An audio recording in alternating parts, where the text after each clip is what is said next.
Bună și bine v-am regăsit la un nou episod. Astăzi vom face un episod mai lung de Roblox. Sunt continuă acel joculeț cu zombie.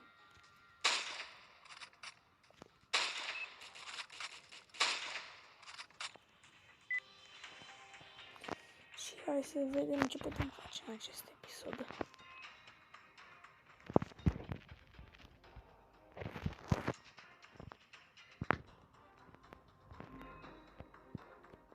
Să luăm acest M60, ce bun.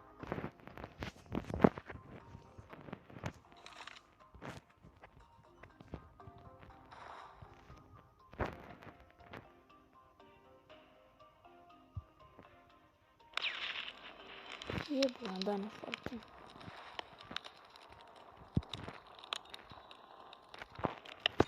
Hai să intrăm în inventori. Să vedeți cum trage M60.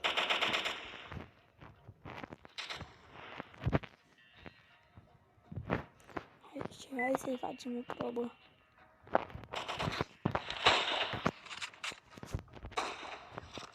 Și vom să schimbăm secundă.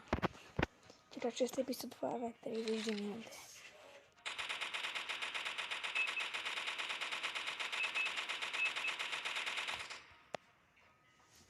Face puțin cea multă gălăgie acest M60. Hai să-i dăm reload. Și da, mi-am luat și primele două mașini la garaj.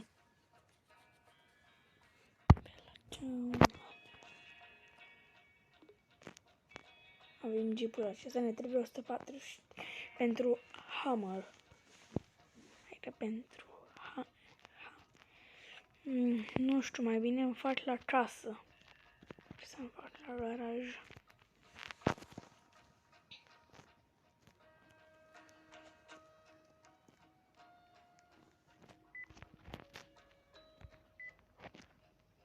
Și hai să facem ce putem.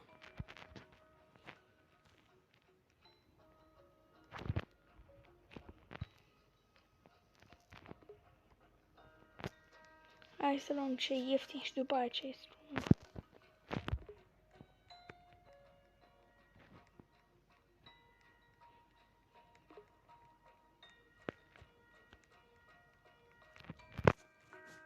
Ar mai trebui să luăm astea două și după aceea să vedem ce mai vine.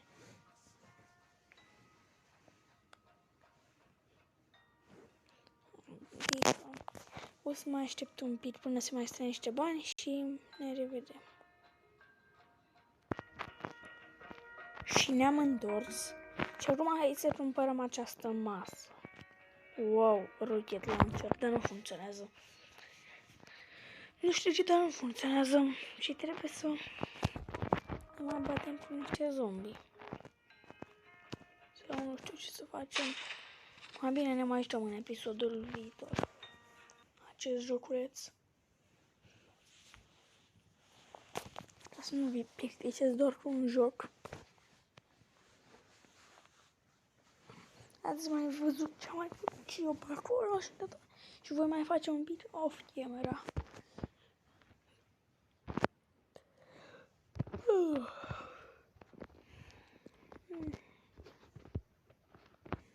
Nu jucăm Escape The Prison. Slide. Hai să jucăm acest joc. L-a făcut și Max Infinite.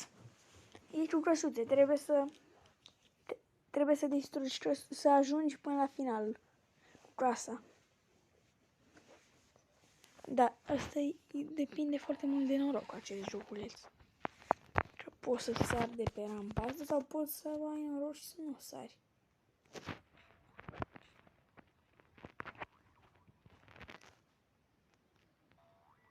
Hai să luăm această casă.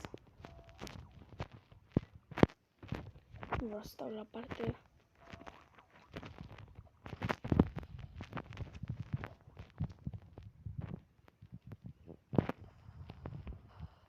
Băi, nu se poate. Hai, du-te. Trebuie să fac 4. câștiguri. Aici am intrat în casă. De 4 win-uri.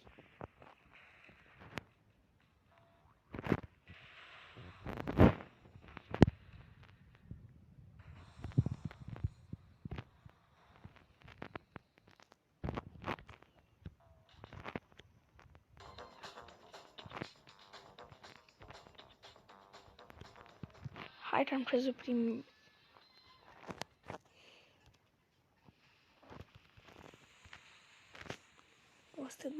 de robuși, de replărul.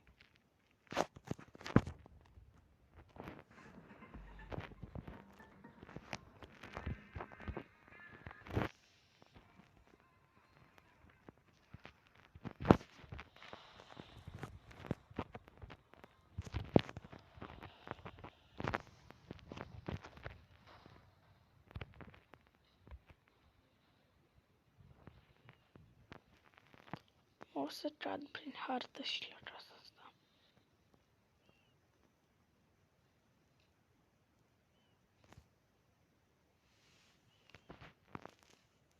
Hai să vedem dacă avem noroc.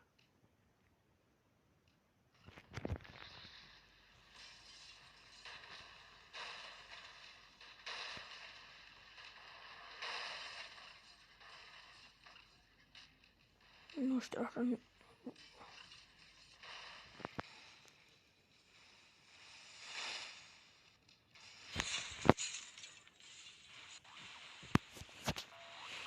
Trebuie să ne luăm o căsuță mai mică.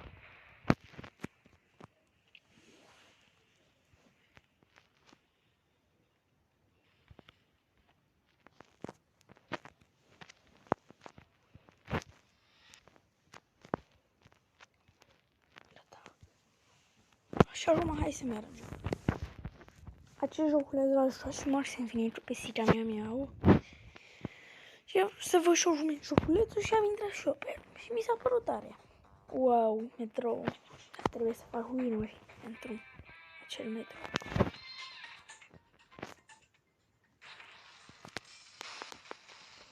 Trebuie să dau mai încet ca să nu se audă muzica joculețului.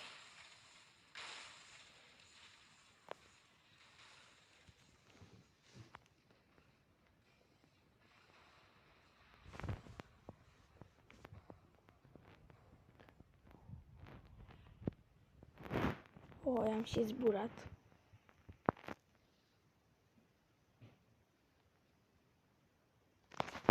Și eram aproape să câștig.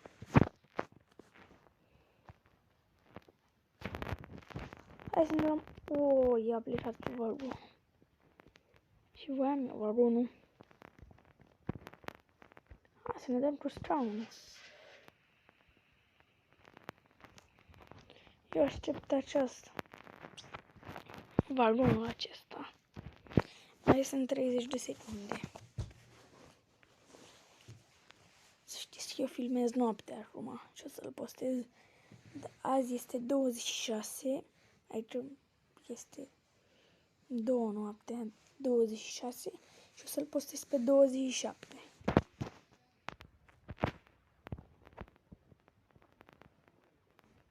Mai sunt 9, 8, 7, 6, 5, 4, 3, 2, 1 și... Hai mă, hai, nu pleca, nu pleca. Am rămas și fără el. Hai, nu, a plecat. Ce? Nu mai am ce să fac.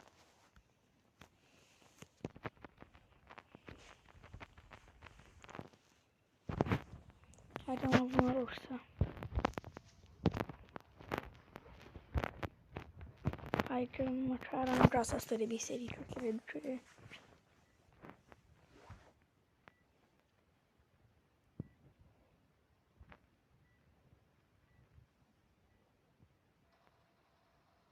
Dar de ce m-a bubuit?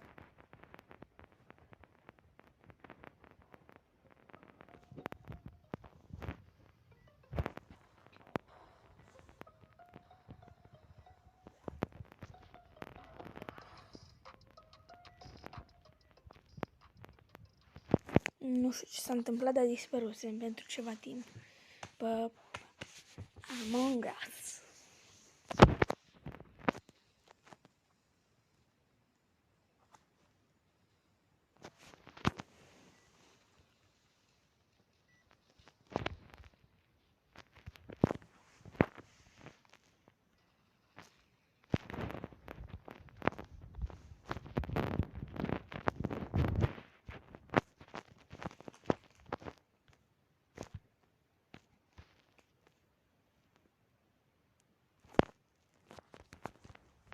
Și acum hai să... Oi, de cine? Ne împingem asta. Oh, da, o să ne ia calea. Uite-l pe unul cu McDonald's. Sper să știu măcar o dată în episodul acesta. Nu sări. Nu sări, nu. E bine că m-am pus la partea asta stă pe acoperiș.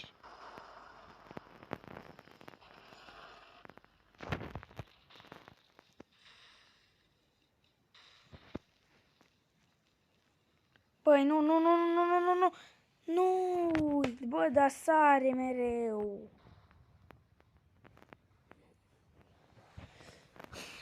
Nu mai sări.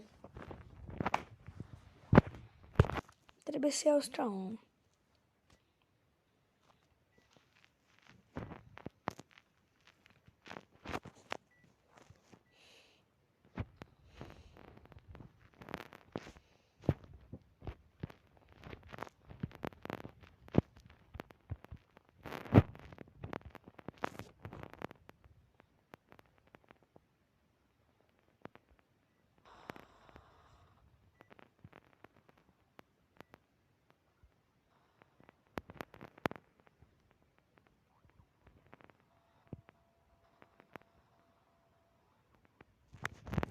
Cât e mai mic, așa atât zboară mai puțin.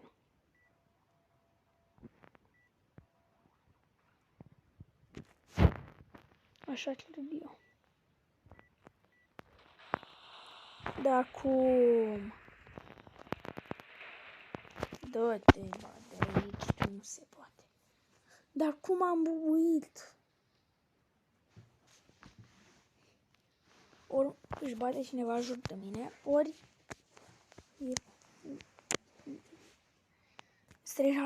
e striga jocul.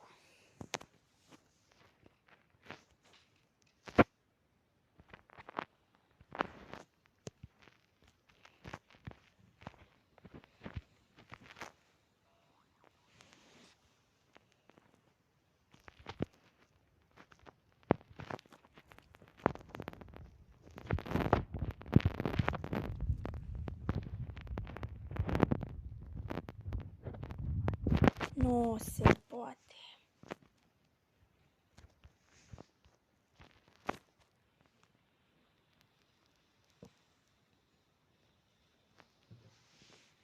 Trebuie să intru pe geam și să mă pun undeva. Hai să mă mai plimb un pic pe aici.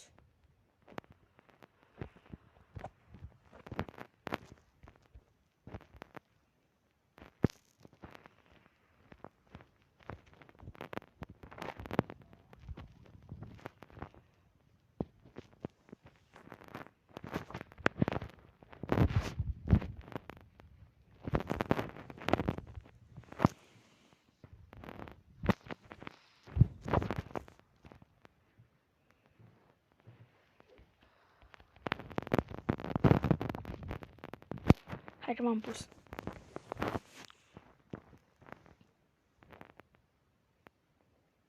Să te înveți minte, așa mi s-a întâmplat și mie. Bă, cum a intrat ăsta nubu? A intrat și el. Se distruge casa noastră. A, nu, lasă-o. Lei.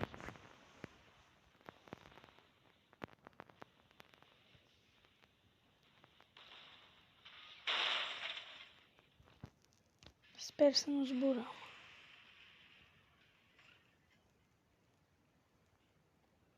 Doamne ajută să nu zburăm. Hai mă, hai, nu. Yeah. Nu. Eu. Dau telefonul, nu se poate. Ce joc enervant. No, yes. Am stat deja prea mult pe jocul ăsta și încep și eu să mă enervez un pic.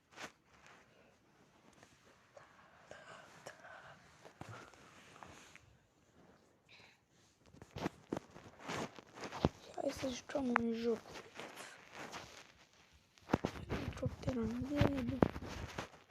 Un joc unde am vrut să joc doar off-camera și uite asta am jucat. Să vă arăt și vouă. Sunt deja foarte avansat pe jocul ăsta. Filme și YouTube Simulator.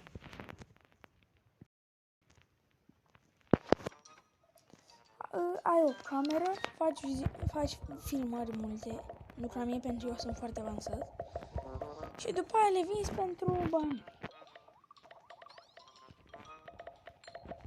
Și când faci bani, apeși pe asta și pe trasă.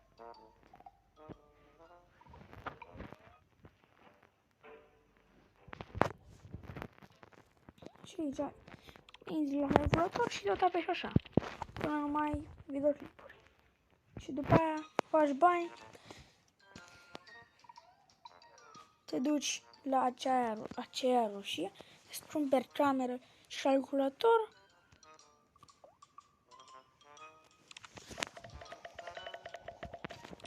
Cam așa, intri aici așa, ți arată imaginea asta. Și aceasta va fi doar prezentarea pentru jocul ăsta, că voi juca în alt episod.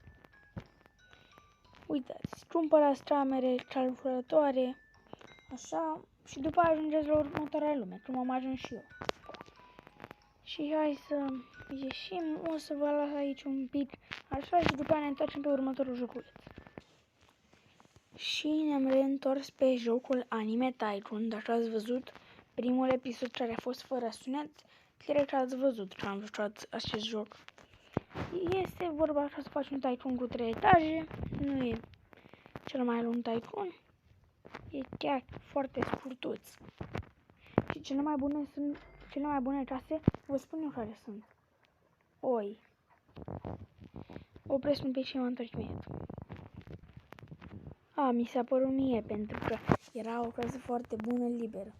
Cele mai bune case sunt, ca să reluăm, sunt asta verde, galbenul care scrie Naruto, deci acela de... Acesta mai șters nu e.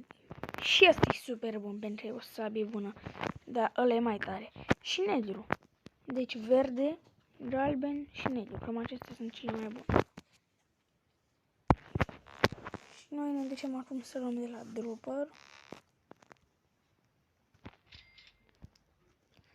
Și acum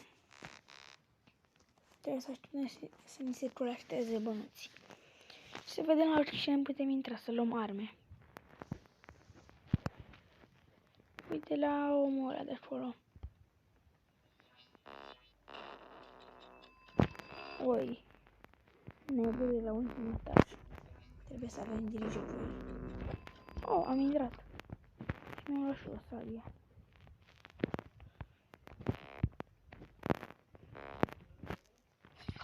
Wow, e bună sabia asta. Și l-am și omorât.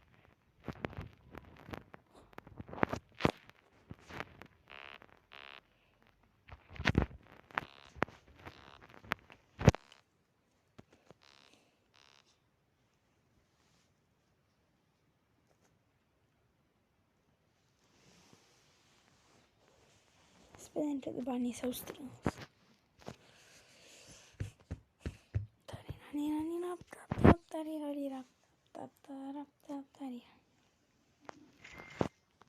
Tutorial, am făcut tutorialul.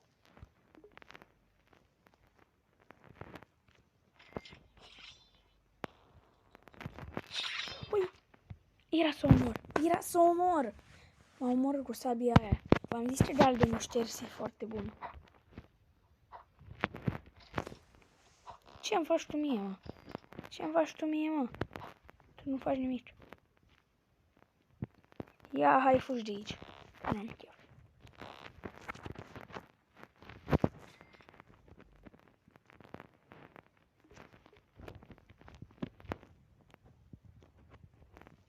Și acum să așteptăm să ni se facă bani. 10.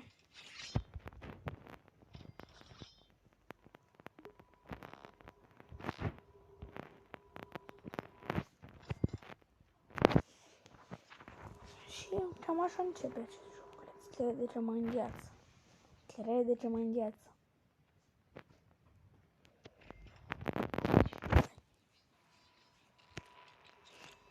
Cumpărăm și următoarele dropăre. Trebuie să mă faci pe mine. Hai, dă-mi. Hai, mori. Yes! Ai murit și uite, eu te-am păcălit. Și acum să-mi iau și o armă. M-am săturat să vină toți. Să ne punem primul dropper pe partea cealaltă.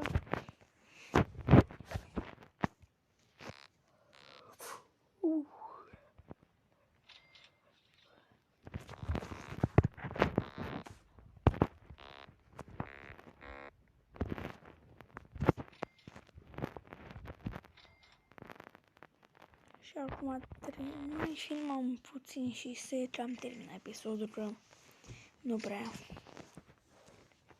Am făcut eu peste 20 de minute. Uitați-vă pe canalul FNAF 10 spațiu. Aici FNAF spațiu cu litere mari FNAF spațiu 10 spațiu 25. E fratele meu. Uitați-vă și la canalul Team Alex și la NBA Stefan Curry și Alexandru Micu. Dați-le un like, un share și un subscribe și mie să-mi dați, vă rog. Și hai să continuăm episodul. Să facem 10.000 și după aia ne luăm toate dropările.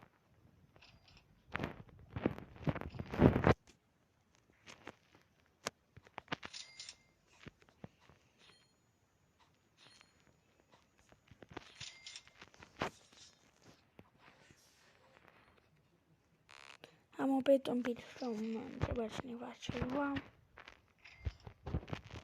Și acum facem toate dropurile.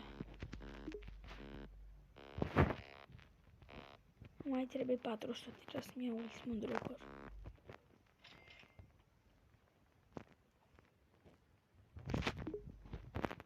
Și gata, am făcut toate dropurile.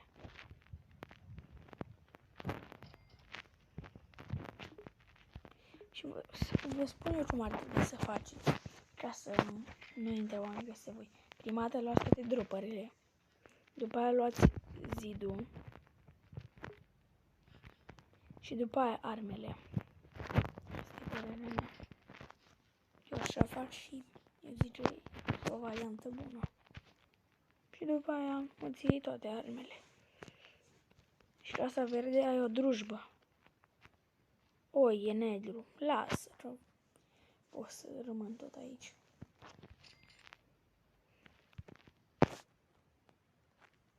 Deci am luat asta și mai am să strâng 6.000 pentru ultima armă. Și în episodul următor poate vom face o chestie să stea tavanul fără pereți. Scrieți-mi în comentarii.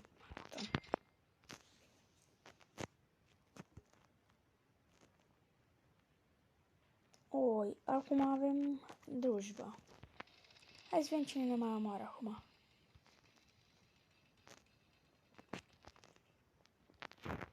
Hai să vedem dacă ne mai omoară cineva.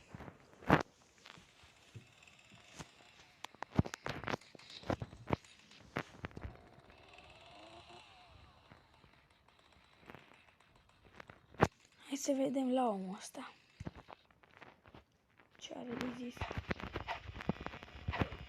Hai că te-am omorât. Și ce vrei? Te moși pe tine.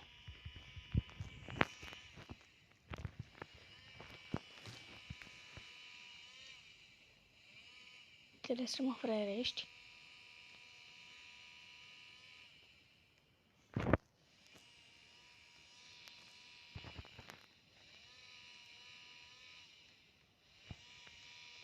Băi, dar cum a intrat?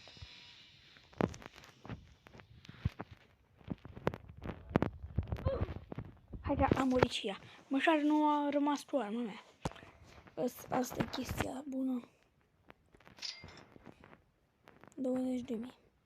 Să ne cumpărăm următorul etaj. Lumini și strări. Și hai să ne cumpărăm prima chestie. Carpetul. Și deja avem etajul.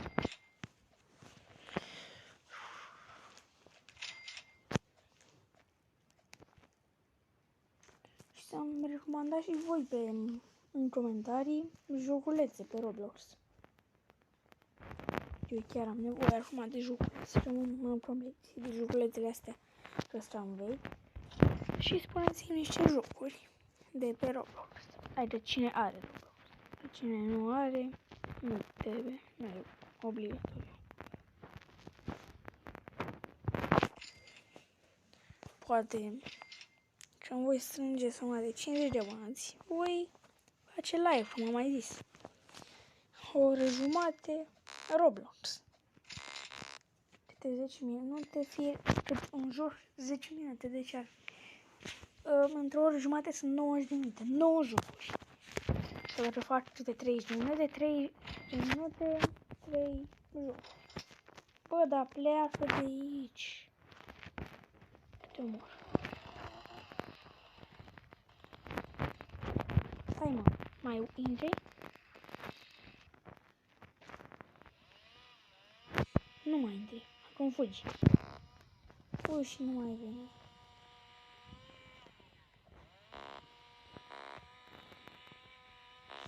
Crede că mă fraierești.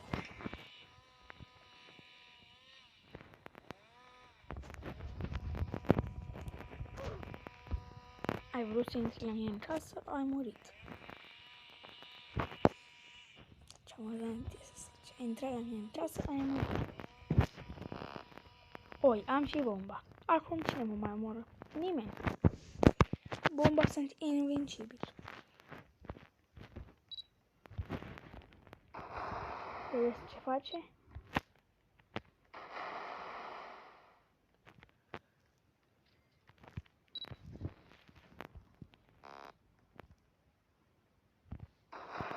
Ui, ha, ha, ha, ce amuzant e.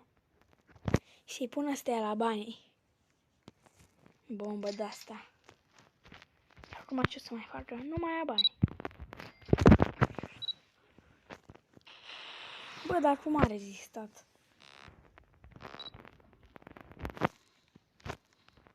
Nu mai ai tu bani. Uite, te-am omorât. Îmi bagi jur de tine. Te-ai bătut jur de mine. Îmi bagi de tine. La la la la la la la la la la la la. Ce bine e ce-o fraieresc, ce bine e ce-o fraieresc. La la la la la la la. Hai să știu și eu înțeleg.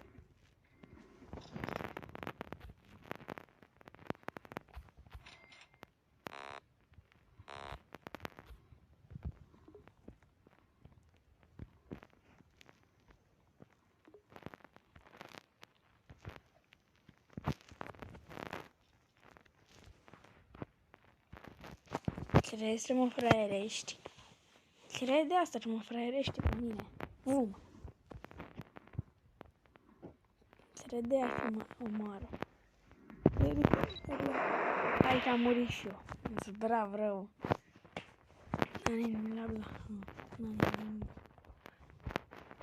Măcar am mai făcut un bani și i-am bătut jur de cineva. Măcar asta am făcut. Și cam acesta a fost episodul. Ne revedem data viitoare și pa, pa!